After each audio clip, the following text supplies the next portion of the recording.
de los participantes y seguramente se van a ir sumando en la medida que contextualizamos. Hoy empezamos nuestro cuarto encuentro de café virtual con el sector privado. Fueron 4 encuentros que hicimos en este mes de abril, uno por semana, donde fuimos abordando temas vinculados al sector privado y lo que tiene que ver con adaptarnos a la COVID-19. Y hoy la propuesta es hablar un poco del aislamiento y la prevención de la COVID y qué desafíos tienen los trabajadores que viven en condiciones precarias como para poder cumplir con este aislamiento o eventual prevención. Como siempre, estos encuentros cuentan con el apoyo de nuestro Consejo Consultivo Empresarial, con UNICEF Latinoamérica, con la red del Pacto Global y el canal 5 Días TV, que lo transmite en vivo. Hoy lo que planteamos, como les decía, tiene que ver con los desafíos para los trabajadores en condiciones de vida precarias. Para los que se suman por primera vez, la agenda tiene una presentación de contexto, una introducción a la temática con un caso. El caso es un caso ficticio, pero que podría darse en la realidad, que lo que nos permite es contextualizar la conversación sobre algo un poco más puntual, atendiendo al tiempo que tenemos, que es de 1 hora. Y sobre ese caso hacemos una pregunta a cada uno de nuestros invitados, y después damos lugar a las preguntas del público. Hoy nos acompaña Víctor González Acosta, él es director de González Acosta y Wood, es también miembro del Consejo Consultivo Empresarial, está en el rubro de la construcción, y nos acompaña Albán Novelón, él es especialista de WASH de UNICEF Latinoamérica, y va a estar trabajando como moderador, como siempre, nuestro representante Rafael Obregón. No sé si Rafael tendrías algunas palabras. Sí, bueno, muchas gracias María, muchísimas gracias a Víctor y Albán por aceptar la invitación a este cuarto café virtual, el último al menos en este ciclo que vamos a realizar por ahora. También agradecerle a todos los que ya se han sumado a la sesión, esperamos que se sumen otros, sabemos que hubo un cambio de metodología, como lo decía María, y eso creo que ha dificultado un poco la conexión. También a todos aquellos que ya se han sumado, agradecerles, porque sabemos que muchos de ustedes han seguido estas sesiones a lo largo del mes de abril, y por supuesto a nuestros apoyadores, patrocinadores, de alguna manera, Canal 5 Días, Pacto Global y el Consejo Consultivo, tal como lo decía María. Brevemente decir que el tema de esta mañana, al igual que los otros, es un tema de gran relevancia, incluso más ahora que el país ha iniciado, está a punto de iniciar mejor, la cuarentena inteligente a partir de la otra semana, lo que implica que muchos trabajadores, muchas personas retornarán a sus actividades regulares, y sabemos que muchos de ellos viven en ciertas condiciones de precariedad, o en muchos casos viven en condiciones que les puede hacer difícil seguir algunas de las recomendaciones, como el aislamiento, por ejemplo, en casa, quizá por condiciones limitadas en sus viviendas o por el número de personas que viven en ellas. Todo ello genera unos desafíos importantes. Igualmente sabemos que para muchos el acceso a servicios de agua y saneamiento, por ejemplo, es bastante limitado. Entonces, todos esos aspectos de alguna manera presentan unos desafíos, unos retos para estas familias, para estos trabajadores, y ese es precisamente el tema de hoy.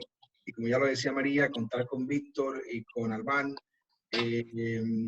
nos permite la posibilidad de escuchar dos perspectivas, dos experiencias que seguramente van a enriquecer no solamente el diálogo que hemos venido facilitando, sino también la posibilidad de pensar en opciones, en alternativas que quizá muchos de ustedes en sus empresas, en sus roles como gerentes, como supervisores, están precisamente ya pensando en cómo manejarlas. Así que con esa introducción, le cedo nuevamente el micrófono a María para que nos presente el caso, y luego escucharemos a Víctor y a Albán. Adelante, María. Gracias, Rafael. Bueno, como hablábamos, la temática tiene que ver con el aislamiento y la prevención de la COVID y los desafíos para los trabajadores en condiciones de vida precarias. El objetivo de esta conversación es reconocer la necesidad de ampliar los cuidados de las personas que forman parte de la empresa como un derecho humano, Algunas de las preguntas que nos hicimos para plantear esto es: ¿qué son los cuidados? ¿Quiénes los sostienen? ¿Para qué los necesitamos? ¿Qué pasa cuando no hay cuidados? ¿Y cuál es el costo de no tenerlos? Y el caso que planteamos como disparador es: Rosa es sobreviviente de violencia de género. En su lugar de trabajo no lo saben. Ella convive con su hija de 10 años y la tortuosa batalla de la pensión alimenticia, guerra que libra hace 4 años con la persona que casi lo mató. Viven en una vivienda precaria ubicada en un asentamiento de limpio, donde no existen condiciones básicas de habitabilidad, debido principalmente a la falta de agua potable. No hace teletrabajo habida cuenta de sus funciones, y si bien está muy complicada con su logística, ya que su hija debe seguir la escuela virtualmente y la persona que quedaba a cargo de ella no puede ir a su casa, esto no ha sido un impedimento para que Rosa asista a su lugar de trabajo todos los días. Si bien el edificio ha tomado todas las precauciones para la higiene del lugar, ella utiliza transporte público y no posee los recursos suficientes para la desinfección permanente de su hogar. La empresa ha solicitado que sus colaboradores y colaboradoras tomen las mismas medidas en sus casas a fin de cuidarse. Sin embargo, la compañía no le ha hecho consultas sobre las condiciones del lugar donde vive. La primera pregunta entonces es para Víctor González. Mientras el virus continúa propagándose, muchas personas tienen la oportunidad de hacer teletrabajo. Otras continúan con la rutina de siempre, ir hasta el lugar de trabajo. Las empresas, por su parte, han hecho esfuerzos para que las condiciones del espacio de labor sean las más pertinentes para evitar el contagio por la COVID-19. Sin embargo, no todo es color de rosa. Muchas de las personas que cotidianamente se protegen en sus lugares de trabajo llegan a sus viviendas y no tienen los mismos elementos de protección. Frente a los mecanismos de solidaridad y los modelos de responsabilidad colectiva para manejar los riesgos, ¿cuáles podrían ser los aportes adicionales o cuidados de las empresas para paliar las condiciones de algunas personas que trabajan en sus empresas? Tenemos 10 minutitos, Víctor. Muy bien, muchas gracias. Buen día para todos. Pero realmente la introducción de Rafael y tu caso ficticio refleja con cruda realidad lo que ocurre en este segmento de la población. Y yo creo que hay que encararlo con dos miradas. Por un lado, desde el punto de vista del propósito, es decir, para qué y por qué hacemos, y por otro lado, desde el punto de vista de las acciones. En este sentido, evidentemente, ante esta emergencia, la parte más precaria de la sociedad, que es esta, es la que menos garantía tiene en todos los aspectos. Y con esta situación de emergencia por la que estamos atravesando, pasan a ser mucho más vulnerables aún. Y porque, como bien decían, no solo hay que considerar las condiciones en el trabajo, sino sobre todo sus condiciones de hábitat y su acceso a los servicios básicos que son realmente casi inexistentes. En este contexto hay que hacer, digamos, el abordaje de esta situación. Y en ese sentido, creo que lo primero es la información, informarse adecuadamente en las condiciones en que está viviendo esta persona. A partir de ahí, hacer una tarea de mejora en sus condiciones habitacionales, de contención en su lugar habitacional, en el lugar donde vive. La capacitación es un aspecto clave, la educación y la capacitación en este contexto es un aspecto clave, absolutamente clave. Asegurarse que absolutamente todos estén protegidos socialmente, que tengan servicio social, creo que es un tema fundamental. Infelizmente en nuestro país el nivel de acceso a la protección social es muy bajo, muy, muy bajo. Y en el sector en que nos toca trabajar a nosotros seguramente es uno de los sectores con menor protección social, y creo que esta circunstancia puede ayudar a asegurar que eso sea general, que todos cumplan esta condición, que el sector patronal se ocupe de que el personal, más allá de que sea tercerizado, esté protegido socialmente, que es decir, tenga su seguro social. Esa es una condición clave para que él pueda protegerse en situaciones que él y su familia, ¿verdad? Y el otro aspecto tiene que ver con la edad. Sabemos que este virus expone muy especialmente a las personas de más edad, que son vulnerables ya por sí mismos, pero aún más por el riesgo que significa la edad. Y en este sector también hay personas que son mayores de 60 años, habría que tener con ellos una consideración muy especial, tratarlo de manera diferenciada completamente y con mucho rigor. Y con relación propiamente, una vez que uno salió de la casa, aparece el segundo desafío, que es el transporte. Ahí es donde hay de vuelta una condición de aglomeración y ese es un espacio de riesgo. Entonces hay que arbitrar las medidas para reducir la necesidad del transporte público y si es necesario hay que transportarlo uno mismo. Muchos de ellos se mueven con motos, con motocicleta, ¿verdad? Pero aquellos que no poseen, hay que buscar la manera de poder trasladarlo, de traerlo y llevarlo en vehículos propios, de modo a reducir el nivel de riesgo en el sistema de transporte público. Y una vez que están en la obra, bueno, ahí aparece una serie de medidas que puede contribuir a mejorar las condiciones, como hacer un sistema de acceso escalonado, evitar la aglomeración, reeducarlo en algunos hábitos culturales muy típicos nuestros, como el tereré, como la ronda del tereré, asegurarse de que se cuiden en el servicio de la hora de recibir la comida, que también es un momento de aglomeración, y todos los otros aspectos que tienen que ver con el cuidado, es decir, que ya conocemos los protocolos de acceso, la limpieza, la desinfección, una vez que terminó la jornada laboral, recoger la ropa y tener un centro de lavarropas ahí en la obra, de modo que al día siguiente, cuando vuelva el personal, tenga ropa limpia y desinfectada. O sea, hay una serie de acciones que ya son propias de la obra, pero creo que acá realmente el riesgo mayor está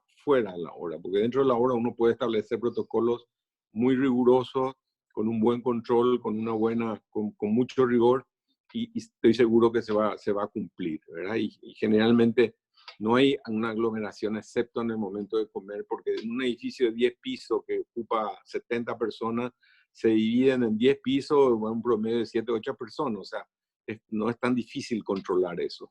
Lo difícil es controlar las condiciones en el lugar donde vive, como bien decía el caso, generalmente en un asentamiento, en los bañados, y luego el tema del transporte público. Yo creo que es ahí donde hay que poner todo el foco y creo que mucho tenemos para hacer desde el sector del empresario respecto a la contención y al cuidado ampliado de estas personas, ¿verdad? Y creo que hay que intervenir directamente, hay que ayudarlo directamente en el lugar donde viven, no solamente con una capacitación, sino también dotando de los medios para que ellos lo puedan hacer. Y como decía después, ver soluciones que puedan ser seguras y que puedan reducir los riesgos en el transporte. Esas son dos medidas que para mí son fundamentales, más allá de lo que uno hace directamente en la obra. Muchas gracias, Víctor. Excelente. Aprovecho para decirle a la gente que puede ir poniendo preguntas en la medida que le surjan para que después podamos compartir con nuestros invitados. Gracias, Víctor. Bueno, para el BAM, una gran parte de la población trabajadora que vive en las ciudades vive en barrios marginales sometidos a las condiciones de vida más extremas. Vive con la falta de infraestructura urbana, como el suministro de agua potable, electricidad, saneamiento básico, recolección de residuos, alcantarillado, entre otros factores que propician la propagación del virus. Además, cada persona tiene una historia de vida familiar que la hace peculiar. Ante este escenario, ¿cuáles considera usted deberían ser los pilares de cuidados y de acción que deberán considerarse como esenciales las empresas para enfrentar la crisis económica y social que están marcando esta pandemia? Gracias. Ahora, muchas gracias y buenos días a todas y todos. Entonces, les voy a presentar como las grandes líneas de una nota orientativa que elaboró UNICEF para América Latina y el Caribe a raíz de un trabajo previo que hizo UNICEF en la región de Asia del Este y también en colaboración con la Organización Internacional del Trabajo. Y este documento se llama Políticas que favorecen a las familias y otras buenas prácticas laborales en el contexto del COVID-19. Principales medidas que los empleadores pueden poner en práctica. Entonces, para responder a la pregunta, les voy a listar como los 7 pilares y enfatizaré en el pilar número 3. Pilar 1 considera implementar acuerdos de trabajo flexible, tanto de horarios flexibles como de descanso flexible y también de ubicación de trabajo flexible. El segundo pilar es en relación al apoyo a los padres que trabajan con opciones seguras y apropiadas para el cuidado de la niñez, de sus hijos o sus parientes en contexto del COVID. El pilar 3, que voy a después desarrollar un poquito más, es sobre prevenir y abordar los riesgos del lugar de trabajo, fortaleciendo las medidas sanitarias y de seguridad ocupacional. El pilar 4, es sobre presentar orientación y capacitación sobre las medidas de salud y seguridad ocupacional y práctica de higiene. El pilar 5 es alentar a los trabajadores a que busquen atención médica apropiada. El pilar 6 es sobre apoyar a los trabajadores que afronten el estrés y la seguridad personal durante el brote. Y finalmente el pilar 7 es sobre apoyar medidas de protección social del gobierno. Entonces, el pilar 3 sobre prevenir y abordar los riesgos del lugar de trabajo, fortaleciendo las medidas sanitarias y de seguridad ocupacional. Pues primero, lo importante es desarrollar un plan de preparación y respuesta para la prevención del COVID. Es importante que se conforme un comité de seguridad y salud y que este comité sea representativo, con representación de la gerencia, de recursos humanos y también de los trabajadores. Y entonces que revisen todos los lugares de trabajo y acuerden ajustes a aportar y que den seguimiento a estos ajustes consensuados. También otro paso es que el comité identificará y mitigará todas las exposiciones a riesgo de los trabajadores y otras personas relacionadas con el lugar de trabajo en materia de infección de una persona a otra por contacto con superficies o objetos contaminados. Entonces, es muy importante ahí que seamos rigurosos en los mensajes, pero también que seamos creativos con ellos, ¿no? Utilizar videos, dibujos, colores que sean llamativos para lograr el impacto que buscamos en la gente, ¿no? Es también importante enseñar lo que hay que hacer, pero también lo que no hay que hacer. Considerar también mensajes sin texto, ya que no necesariamente todos los empleados o trabajadores saben leer. Y también que los mensajes contemplen siempre las 2 vías de transmisión del virus, que es la parte aérea y también la parte de contacto. También contemplar mensajes adaptados a todos los colaboradores, inclusive a las personas con discapacidad. Y también es importante comprobar los mensajes antes de diseminarlos. Y una vez que sean diseminados, que sean plasmados, es importante a los pocos días poder monitorear el impacto que se dio sobre los comportamientos y si hay que hacer ajustes y entonces cómo aplicar estos ajustes de manera más breve posible. También otro paso es elaborar un plan sobre qué hacer si se identifica un caso confirmado o sospechoso del COVID en el lugar de trabajo. Otro paso es el promover la higiene en el lugar de trabajo y aplicar los principios relevantes para asegurar el distanciamiento físico en el lugar de trabajo, pero también aplicaría también en el hogar.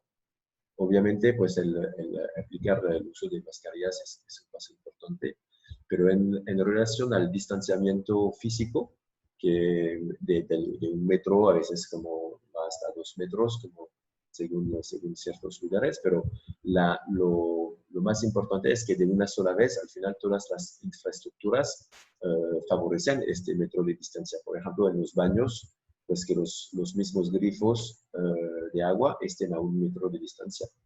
Pero lo más fácil para justamente asegurar este distanciamiento físico, es justamente de utilizar como prácticas de cambio de comportamiento como implícitas. Y entonces el hecho de pintar o poner como cintas en el suelo haciendo círculos para aclarar bien dónde la gente tiene que colocarse, es muy fácil y la gente generalmente lo sigue. Y eso es muy importante, por ejemplo, como si la gente debe hacer cola al momento de entrar en el lugar de trabajo, o si tienen que esperar para ir al baño o ir a la cantina. También en la cantina podemos considerar poner cintas en el suelo donde deberían de estar las sillas para justamente asegurar este metro de distancia. También otro punto es el hecho de garantizar la disponibilidad de las infraestructuras para el lavado de mano con agua y jabón o con gel desinfectante, pero no utilizar agua con cloro. El hecho de considerar esta opción al final a largo plazo es dañina para la piel y al final una piel dañada también está más expuesta a intrusión de bacterias o de virus. Así que agua con jabón o gel desinfectante son muy buenas opciones. A nivel de hogar se podría hasta recomendar utilizar cenizas si es que no hay recursos económicos para el jabón o el gel. También es importante que los lugares de trabajo estén desinfectados con más frecuencia por un equipo especializado o por un personal capacitado a propósito. La clave, bueno, como siempre, hay una relación directa entre el uso de los lavamanos y la distancia con los baños. A más de 5 metros del baño, muchas veces la gente no va a utilizar el lavamanos. Pero también hay técnicas que pueden favorecer el uso del lavamanos. Y el hecho de colocar, por ejemplo, espejos es muy interesante porque la gente ahí se queda más tiempo y de ahí se van a aplicar probablemente con más facilidad los 20 segundos de lavado de manos. También limitar los contactos de las manos, considerar cambiar quizás las puertas en el lugar de trabajo para que se abren por ambos lados. También colocar despachadores de jabón o de gel que se activan con los pies y no con las manos. Y también considerar que quizás se pueden cambiar los grifos para que se puedan abrir justamente operándose por los codos sin utilizar los dedos. También proporcionar letreros sobre el buen uso de cómo lavarse las manos, ¿no? Y también creo que aquí nuevamente es pues poder tener una canción, a veces como tener canciones agradables en los baños, también favorece a que la gente se quede un poquito más tiempo y se pueda lavar las manos por los 20 segundos recomendados. También poner a disposición puntos de gel desinfectante a base de alcohol. Eso creo que es importante para compensar el hecho de que quizás faltarán puntos de lavado de manos. Pero les quiero como hacer la prueba de que es muy importante también que haya puntos de lavado de manos con agua y jabón, porque es muy desagradable quedarse muchas horas sin poder lavarse las manos y con la obligación de ponerse gel frecuentemente. Después la sensación a nivel de las manos es muy desagradable. Así que se recomiendan gel, pero también es importante puntos de lavado de manos. También asegurar las mascarillas y para las personas con síntomas, ¿no?, respiratorios. Y también prever un lugar de espera para las personas que se consideran como sospechosas de estar enfermas, ¿no? Incrementar la frecuencia de limpieza de las zonas comunes, ya se mencionó. También proporcionar un equipo de protección personal según se requiera, a saber, a tener casos sospechosos. También garantizar medidas especiales sanitarias a los trabajadores sanitarios de primera línea, muchos de los cuales son mujeres, pero también a todos los de servicios básicos esenciales, como el sector de agua y saneamiento, como el sector del aseo, de energía eléctrica o de gas. También asegurar la protección de la maternidad de todas las mujeres en todas partes, como mínimo en línea con la Convención de la Organización Internacional del Trabajo. Y también, como donde se encuentra disponible, mantener limpias las habitaciones de lactancia materna, donde las mujeres puedan hacer como extracción de leche. Pues que estas mismas habitaciones estén equipadas con lo necesario para la prevención del COVID. También brindar apoyo a las mujeres embarazadas en cuanto a tomar medidas cautelares para su propia protección y reportar posibles síntomas a su médico. Y finalmente, como limpiar las instalaciones in situ de cuidado de las niñas y equiparlas con todo lo necesario en términos de agua potable, saneamiento, higiene y lugares de desinfección de las manos. Creo que también considera la parte de los juegos y también una desinfección diaria de los mismos juegos de los niños. Entonces, si me dan un minuto, creo que es importante también que bajemos estas consideraciones también a nivel del lugar de vivienda de las personas. Y creo que las empresas a sus empleados con menos recursos o más vulnerables pueden conseguir la entrega de kits, un kit familiar de higiene que pueda durar como con materiales para insumos para que dure un mes o más. También averiguar con los mismos empleados cuáles serían los productos más necesitados por parte de ellos. El kit podría considerar, por ejemplo, como a mínima un balde de 10 o 20 litros con tapa y grifo para justamente facilitar el lavado de manos, productos de higiene tipo jabón o lejía, mascarillas, instructivos para armar un punto de lavado de manos con una simple botella de plástico, pero también para trabajadores más vulnerables o viviendas donde sabemos que la gente no tiene acceso a servicio de agua potable, pues considerar quizás un filtro de agua casero. No tanto porque pasaría el virus por el agua, sino que la gente si se enferma por también tener acceso a fuente de agua no confiable, pues estarán también más vulnerables a una exposición a cualquier virus. También proveer como folletos educacionales, ¿no? Sin texto, y dar capacitación sobre ellos. Y a nivel comunitario, si sabemos que la empresa tiene muchos empleados que viven en zonas precarias, pues con ausencia de baños individuales o con baños compartidos, pues considerar eventualmente de contribuir a la renovación o la construcción de baños públicos que sean de acceso gratuito para todos durante el COVID. Y también lo importante es considerar realmente que en el lugar de vivienda también, pues que se puedan como acordar entre las familias pues un baño que sea dedicado a las personas enfermas por COVID. También mencionarles que se pueden hacer acciones muy interesantes entre las empresas privadas y el gobierno, y a veces también en colaboración con UNICEF, por ejemplo, como se hacen alianzas para poder como fabricar jabones pues a menor costo por exención de impuestos o del IVA, etcétera, y que estos mismos pues jabones pueden ser como accesibles a personas que no tendrían los recursos para procurárselos, ¿no? También otra manera muy interesante de involucrar a los niños a que se laven las manos es que en estos mismos jabones se puede colocar un pequeño juguete que aparecerá una vez que se habrá gastado todo el jabón. Así que con eso espero haber respondido a la pregunta. Muchas gracias. Excelente, Alban. Bueno, si es que tuvieses algún material que te gustaría compartir, algún link o demás, lo puedes ubicar en el chat con esta información para que la gente también pueda tener acceso.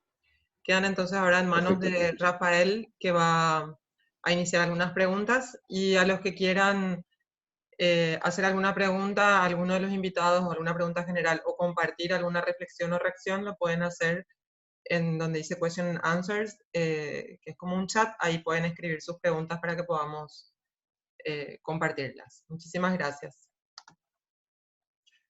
Muchas gracias, María. Gracias, Alban, Víctor, realmente muy interesante las presentaciones que han compartido. Por manera al final con algunas precisiones sobre aspectos que creo que ha sido realmente muy relevantes, pero para no tomar tiempo de la sesión de preguntas y respuestas, los participantes consignan sus inquietudes. Voy a plantear un par de preguntas inicialmente para Víctor.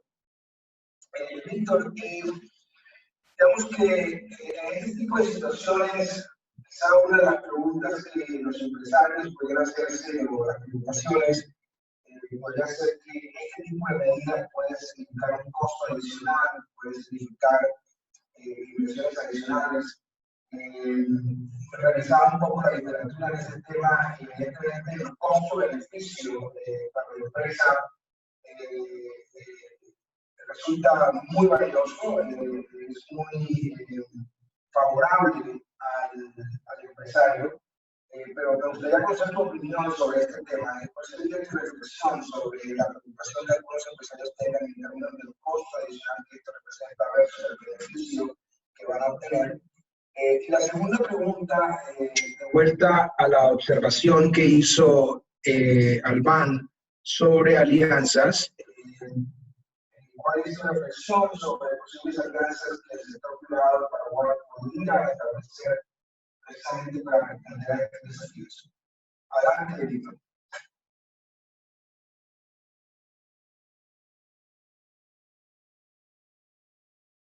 Hay problema con la comunicación. No se te escuchó nada, muy mal. No sé si alguien está con el micrófono prendido. No sé, María, qué está pasando, pero yo no. Solamente Rafael tiene eco al hablar. No sé si podrías plantear de nuevo la pregunta. Te tratamos de avisar, pero no pudimos. Los demás participantes tienen todos en mudo sus micrófonos. No sé si tenés el celular cerca o algo así, Rafael. ¿Me escucha mejor ahora? No, con mucho eco, Rafael, con mucha distorsión. Bueno, lo que voy a hacer, Víctor, voy a colocar la pregunta no se entiende, no se entiende. Rafael, quizás puedes poner la pregunta en el chat. Sí, eso es lo que está diciendo, que va a poner la pregunta ahora en el chat para que puedan ver. Mientras podría leer una pregunta que llegó, entonces, a ver si es que podríamos profundizar. Todas las empresas privadas o del Estado, o del tamaño que fuere, se ven afectadas por la crisis económica en la pandemia. ¿Cómo considera que podría ser factible que puedan realizar las propuestas para ayudar a los empleados de manera como mencionó Albán? Son muy buenas las propuestas, pero ¿cómo financiaría eso si es que las empresas en Paraguay podrían costear esto si ellos están por cerrar o tratando de llegar a los salarios del personal? Esta pregunta, no sé si se entiende bien la pregunta. Yo creo que claro, sí, se entiende súper bien. Víctor, entonces. Bueno, la respuesta es que este es un momento de solidaridad. Uno tiene que hacer un esfuerzo más allá incluso de sus posibilidades para preservar la salud de su gente, ¿verdad? Y eso va a requerir un sacrificio, pero hay que hacer ese sacrificio. Y tampoco es demasiado, ¿verdad? Me parece que es una cuestión casi de ética y de moral actuar de esta manera. Por eso yo decía al comienzo que esto, primero definir el propósito, para qué hacemos y por qué hacemos. Y porque, bueno, creo que tenemos esa obligación de hacerlo. Sé que va a ser pesada la carga, pero hay que asumirla. Por otro lado, también quiero aclarar que lo que bien planteaba Albán, la autoridad sanitaria trabajó muy bien en Paraguay. Nosotros hemos recibido un protocolo muy detallado que refleja todo eso que explicó Alan, sobre todo en lo que tiene que ver con el espacio de trabajo, no así en la vivienda, que es lo que realmente a mí también me preocupa, porque las condiciones habitacionales son verdaderamente muy básicas, son espacios a veces en una habitación tiene que vivir toda una familia, no hay servicio básico. Yo creo que ahí se concentra el mayor foco y después en el transporte público. Pero bueno, repito, es un esfuerzo que va a costar, pero hay que hacerlo. No tengo la menor duda que es una responsabilidad que tenemos todos. Y quizás, si puedo sí, claro. complementar, yo creo que también otra manera de justamente optimizar los pocos recursos es justamente pues tener pues una priorización de los empleados. Entonces, para realmente como poder atender solamente quizás a los más necesitados y también nuevamente ir por quizás si se va a entregar como unos materiales, ir por las cosas más necesitadas. O sea que, por ejemplo, como lo esencial sería como a mínima jabón y quizás lejía, sería lo mínimo. Después, si familias realmente sufren de acceso o de almacenamiento, de poder almacenar agua o de no contar con un lavamanos, pues entonces ahí se podría como agregar a estos dos productos básicos, pues una cubeta con grifo y tapa para aquellas familias. Pero entonces, como siempre, intentando como ir a lo más prioritario. Perfecto, muchísimas gracias. Albán, habías dicho, la verdad que yo no escuché bien, si podrías recalcar que había otra manera de hacer higiene de manos que no solamente era con agua. ¿Puedo haber escuchado ceniza o una palabra parecida a esa? Sí, sí, es correcto. La primera recomendación es siempre con agua y jabón. Y como lo aclara también la Organización Mundial de la Salud, es que esta agua no necesariamente tiene que ser absolutamente una agua potable. Vamos a decir que un agua de red, si aún no confiamos con la red, pues con jabón que permite la desinfección. El gel, obviamente, desinfectante también cuenta, pero también se puede considerar como las cenizas, como manera de, en caso de no contar ni con jabón ni con gel, pues se podría utilizar las cenizas para ayudar a la desinfección de las manos. Muchas gracias. Rafael, ¿ya estás? Probamos. Bueno, espero que me Ahora escuchen. sí. ¿Me escuchan mejor ahora? Ahora sí, Rafael, sí. Bueno, perfecto. Bueno, lamento las dificultades tecnológicas. Estoy ahora conectado por el teléfono.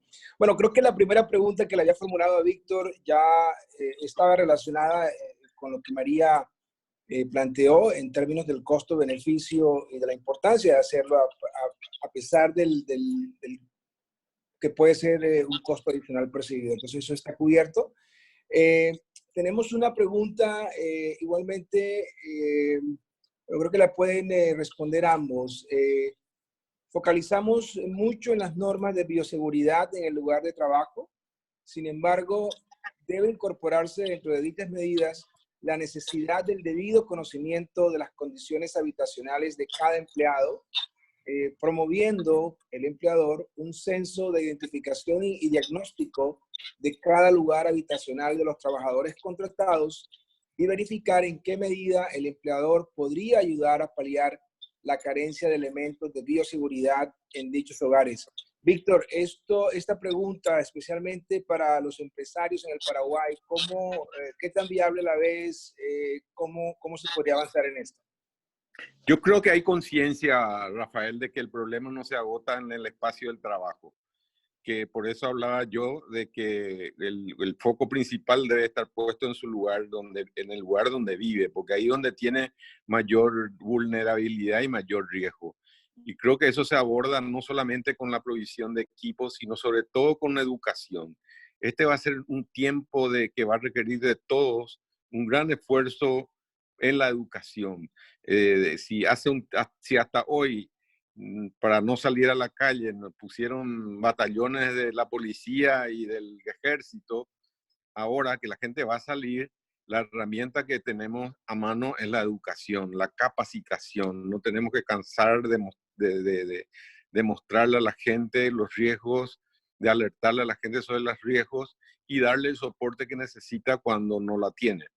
Y yo pienso que esto más que nunca depende de todo y sobre todo de aquellos que tenemos una posición de liderazgo en el trabajo, tenemos la obligación, decía antes, ética de hacer el máximo esfuerzo para cuidar a nuestra gente, para preservar la salud de la gente y hay que hacer todo lo necesario para que eso sea así.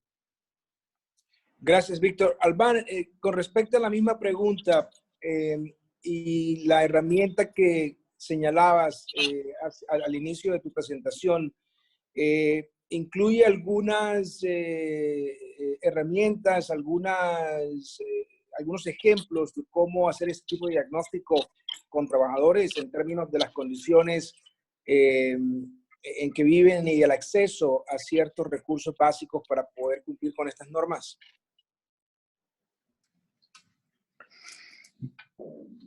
Gracias, Abad. La verdad, no sé si existe así un diagnóstico, pero yo creo que puede ser bastante sencillo el hecho de tener como charlas muy abiertas con los trabajadores, ¿no? Y de poder hacer también pequeños grupos de trabajo y que ellos también hagan propuestas sobre lo que necesitan. Y de ahí, pues no sé como hay muchos contextos de muchas empresas muy diferentes, yo creo que una discusión muy abierta y puede realmente como llegar a tener como buenos resultados de entender lo que se necesita y cómo uno puede apoyar. Pero sí, volvería quizás a insistir sobre pues esta parte de cambio de comportamiento que queremos o sea, que tengamos todos, ¿no? En relación a esta nueva realidad. Y creo que los mensajes, la capacitación son muy importantes, pero que no olvidemos que también hay maneras de incidir sobre el comportamiento de manera totalmente como inconsciente. Y entonces, por ejemplo, como eso de poder colocar como círculos pintados en el suelo para que la gente se ubique en este lugar y que no estén a menos de 1 metro de la otra persona, o justamente poner un espejo en un lavamano para que la gente se quede más tiempo mirándose y lavándose las manos para cumplir con los 20 segundos. También colocar como un juguete en un jabón adentro de un jabón para que los niños sepan que al final tendrán un juguete. Son maneras que al final permiten como realmente lograr cambios de comportamiento o el grifo, de poder hacer un cambio al grifo para que se pueda abrir con el codo y no con las manos, o poner como puntos de gel, distribuidor de gel en las empresas, igualmente que trabajen con el pie, que se hagan funcionar con el pie y no con las manos.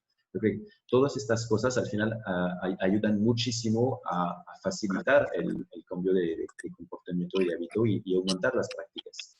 Entonces creo que debería de siempre estar considerados estas técnicas, se llaman nudging en inglés, creo que en español se hablan de empujones, y hay literatura sobre aquellos, y realmente deberían de ser parte de esta estrategia de capacitación a los trabajadores y a la gente en general.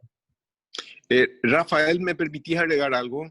Sí, por favor, adelante, Víctor. Yo, en términos prácticos, y por ahí a la gente le es útil, nosotros en la oficina ya hace unas cuantas semanas estamos usando el semáforo de la pobreza que usa la Fundación Paraguaya, que tiene unos 20 indicadores, que es muy rápido, es muy sencillo para hacer una encuesta con cada uno de los personales donde uno releva cuáles son los puntos críticos, los puntos vulnerables en términos, tiene baño, no tiene baño, viven en un cuarto o en dos, tiene agua, no tiene agua, o sea, con informaciones muy básicas y muy rápido de relevar. Lo importante después es actuar en consecuencia, ¿verdad? Esa información, ese semáforo, esa grilla, yo puedo pasarle a María que comparta con la gente, con la autorización de la gente de la Fundación Paraguaya. Excelente, Víctor, gracias. Y precisamente ya observábamos que Albán compartió la herramienta a la que hizo alusión en su introducción, y esta herramienta que tú mencionas también sería muy útil, Víctor, compartir con los participantes. Víctor, una de las observaciones que hizo Albán fue la importancia de que el sector privado, el sector empresarial pueda hacer alianzas para facilitar el acceso a este tipo de recursos. Digamos, la reacción natural sería que quizá, por ejemplo, temas que tú señalabas como el transporte, como la educación, que en este caso van a ser muy importantes para asegurar la protección de los trabajadores.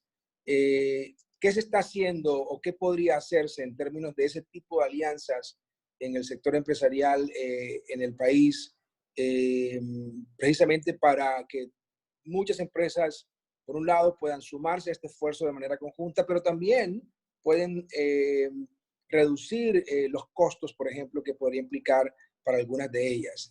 ¿Tienes alguna reflexión sobre esto?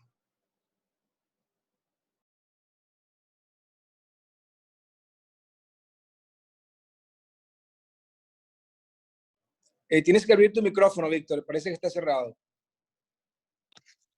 Sí, Rafael, te decía que hay mucho que hacer en eso, en ese campo, desde ayudarle a nuestra gente, que es lo que nosotros también veníamos haciendo en esta semana, a acceder a los planes de contingencia que el Estado ha establecido en sus 2 programas.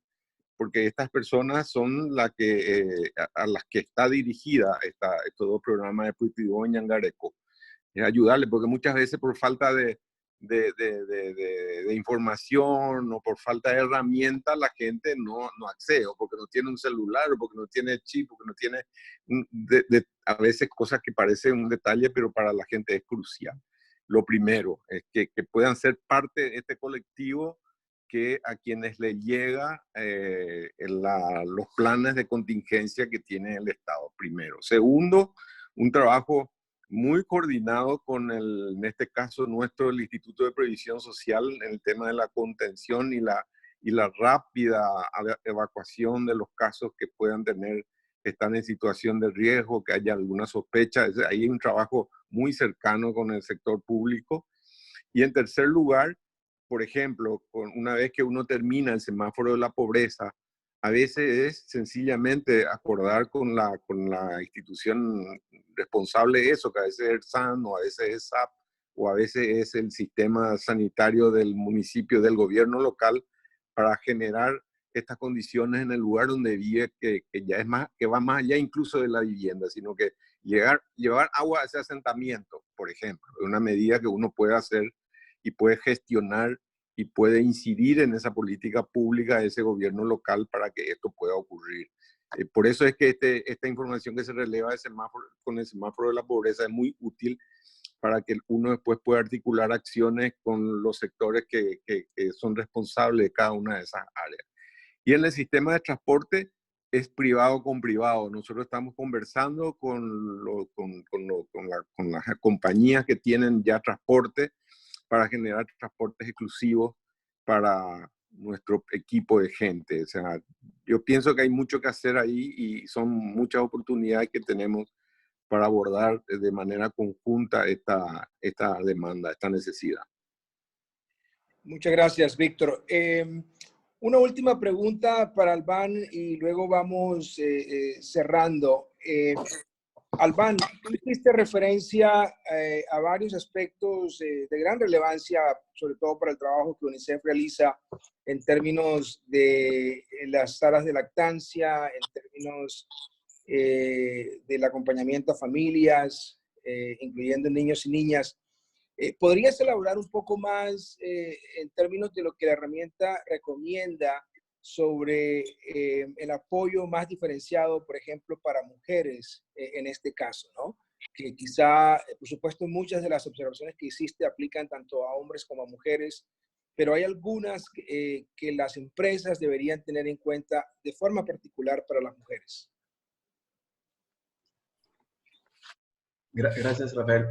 No, pues, considero que sí, efectivamente, en términos de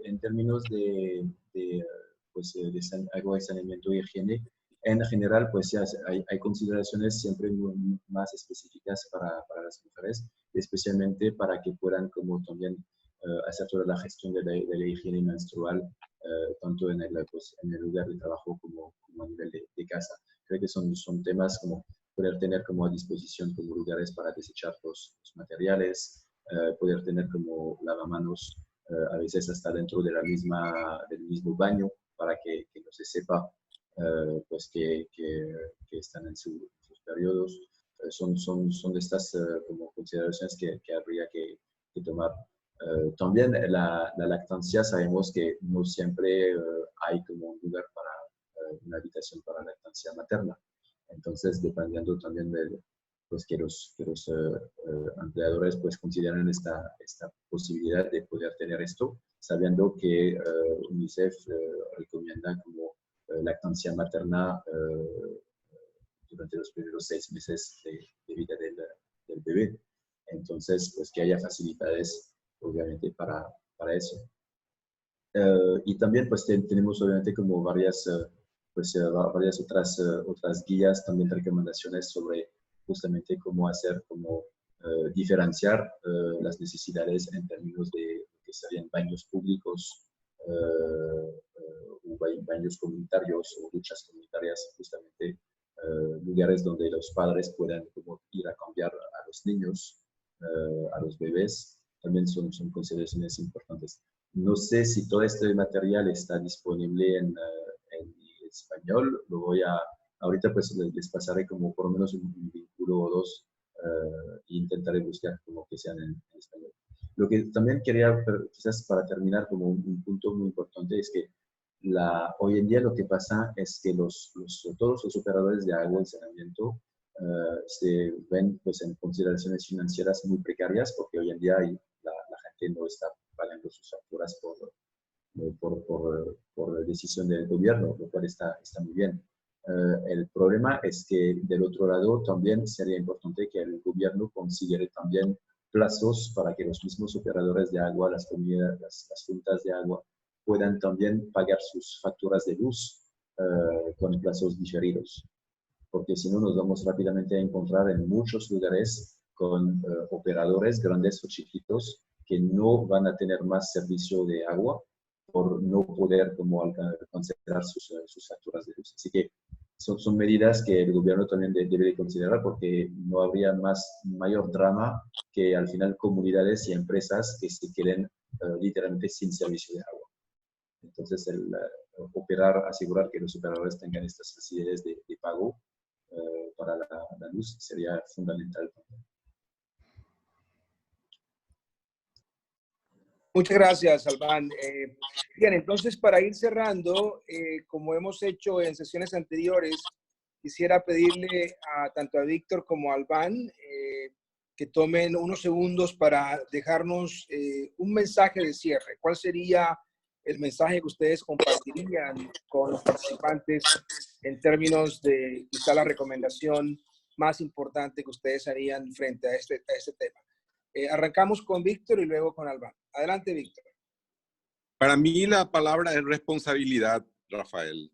Asumir cada uno de nosotros la responsabilidad con nuestra gente ante esta situación y hacer todo el esfuerzo que sea necesario para protegerlos.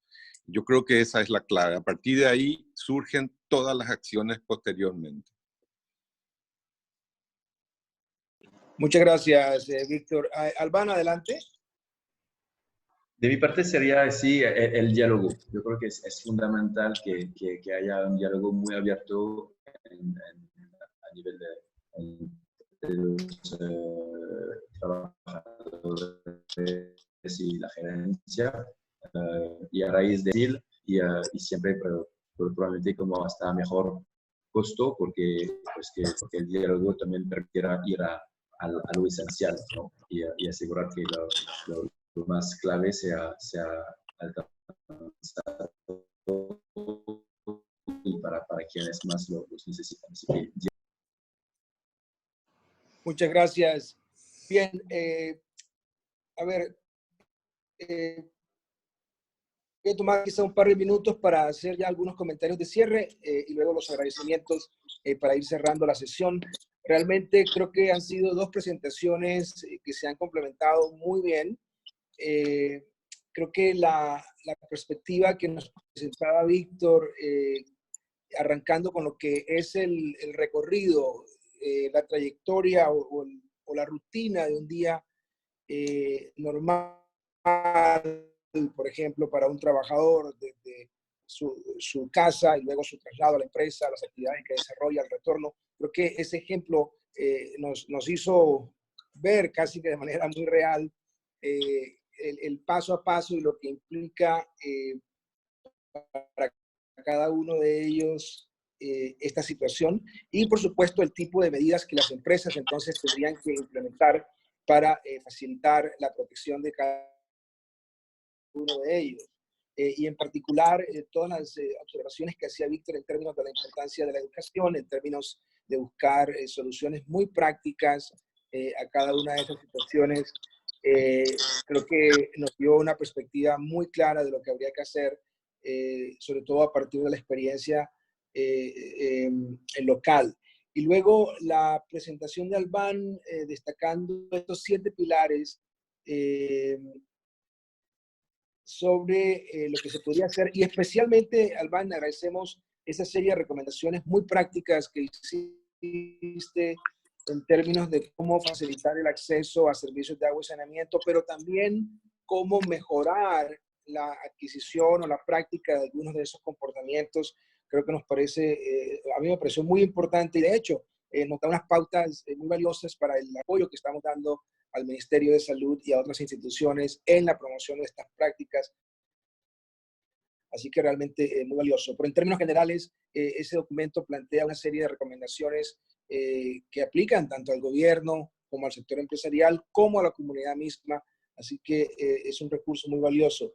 Y eso igualmente complementado con la herramienta que Víctor señalaba, la herramienta de la Fundación Paraguaya aplicada a las empresas locales. Entonces, por eso decía que sus presentaciones se han complementado de manera muy interesante. Y luego en las conclusiones, lo que ustedes han planteado, yo también allí agregaría la palabra solidaridad.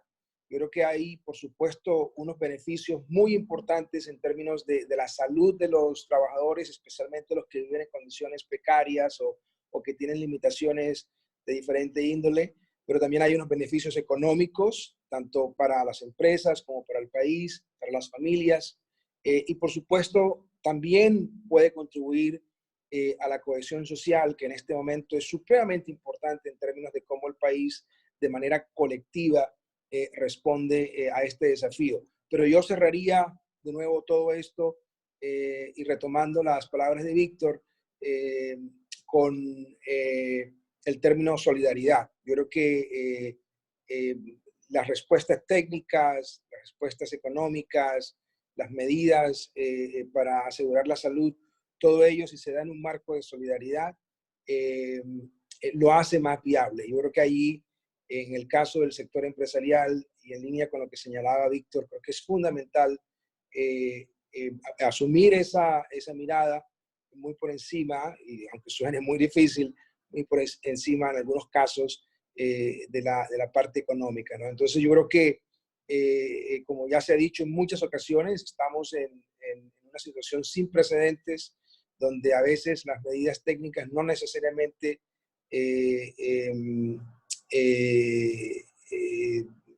digamos, deben prevalecer por encima de la importancia de mostrar esa solidaridad y de la importancia de asumir una posición más responsable frente a estos desafíos. Entonces, creo que nos dejan ustedes con una serie de reflexiones, tanto prácticas como sociales muy importantes que esperamos sean de utilidad para los participantes. Cerrando, de nuevo agradecer al Consejo Consultivo, al Pacto Global, al canal de televisión 5 Días. Aprovecho que este es el último café virtual para, de nuevo, agradecer a los colegas de la oficina regional por el apoyo que nos han dado a lo largo de estas sesiones. También agradecer a María Merzán y a Marlene Heinrich, que han estado trabajando de manera muy organizada durante estas semanas para facilitar estas sesiones que realmente han sido muy provechosas, muy interesantes. Y en particular a todos ustedes que se han sumado a cada una de estas sesiones y que, como ya hemos dicho anteriormente, esperamos que ustedes compartan con sus colaboradores, compartan con sus redes. Nosotros vamos a hacer un esfuerzo de socializar estos contenidos porque de verdad creemos que es un aporte importante a lo que el país y el sector empresarial puede hacer para seguir respondiendo a este desafío. Y dado el éxito que hemos tenido en estas sesiones, por supuesto ya no seguiremos de manera semanal, pero estamos pensando de pronto en un mes retornar con alguna sesión que nos permita ver dónde estamos con base en la manera como ha ido evolucionando la pandemia. Nuevamente, muchas gracias a todos. Les agradecemos todo el apoyo y estaremos en contacto.